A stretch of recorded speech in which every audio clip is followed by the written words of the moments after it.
Bonjour et bienvenue, voici notre tour d'horizon économique, géopolitique, sanitaire et boursier. Nous sommes le lundi 7 juin et pour comprendre comment tourne la planète finance, c'est sur la bourse au quotidien et nulle part ailleurs. Et l'épisode du jour s'intitulera On s'en va vers 30 records en 50 séances.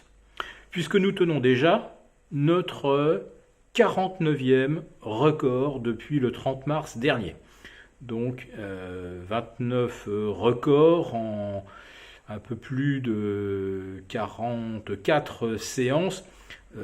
Allez, on va se donner une séance pour reprendre son souffle demain. Et théoriquement, mercredi, on devrait battre donc de nouveaux records absolus à Paris. Ce sera donc un record de records historiques sur une période de 50 séances.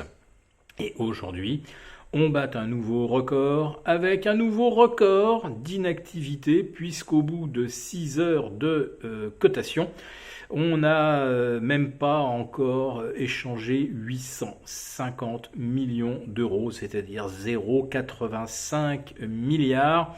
Et 0,85 milliards, c'est ce qui s'échange sur des valeurs spéculatives comme AMC ou GameStop, qu'on attend de nouveau en forte hausse aujourd'hui à Wall Street. C'est donc les volumes qu'on enregistre sur ces valeurs au cours de la première minute de cotation.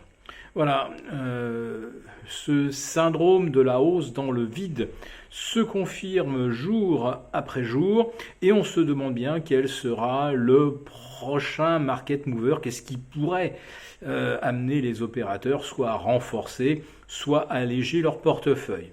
Alors, côté allègement, il y a cet avertissement de Janet Yellen, enfin avertissement où on ne sait pas trop comment le prendre, où elle dit que des taux d'intérêt plus élevés pourraient être adaptés, mais serait évidemment une très bonne nouvelle pour l'économie américaine, car si on relève les taux, c'est que tout va bien.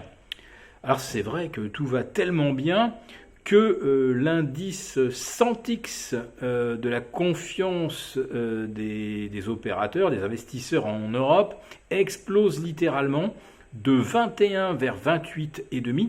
Et il faut se souvenir qu'en janvier 2020, alors que tous les indices étaient au plus haut historique, indice européen, indice américain, l'indice Sentix culminait à l'époque à 7,6. On est maintenant à plus de 28. On est 4 fois plus optimiste. Non, j'exagère évidemment. Mais on est beaucoup plus optimiste qu'on ne l'était en janvier 2020. Alors qu'on a accumulé des dettes absolument phénoménales pour renflouer nos économies qui ne sont pour l'instant toujours pas revenues sur leur niveau de croissance initial. Oui, on s'est complètement chargé de dettes au nom du quoi qu'il en coûte. Mais si vous réfléchissez bien, c'est pas seulement quoi qu'il en coûte, c'est quoi qu'il en coûtera. Car tout cet argent que l'on a sorti des presses des banques centrales, il y a bien un moment où soit il faudra le rembourser, soit il faudra que cet argent soit éliminé. Alors, si c'est remboursé, évidemment, c'est le contribuable qui assumera le fardeau. Et on imagine évidemment que toutes les prestations sociales seront rognées. D'ailleurs, ça a bien commencé en France avec les APL, ça va se poursuivre avec les indemnités chômage au 1er juillet, notamment pour les cadres. Tiens, la caisse des cadres, la caisse auquel abondaient les cadres pour d'éventuelles périodes de chômage, cette caisse était excédentaire. Alors pourquoi est-ce que l'on réduit plus fortement les indemnités des chômeurs cadres alors que leur caisse est excédentaire? J'avoue, je ne comprends pas bien.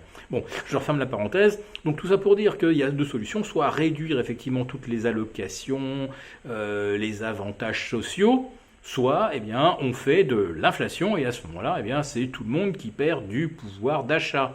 Il est évident que ça touche une nouvelle fois, beaucoup plus brutalement, les classes les plus défavorisées que les ultra riches, parce que quand l'essence augmente de 30 centimes, quand vous mettez 100 litres dans votre Bugatti à 1,2 million d'euros, à la fin du mois, vous ne vous apercevez pas vraiment de la différence. Voilà.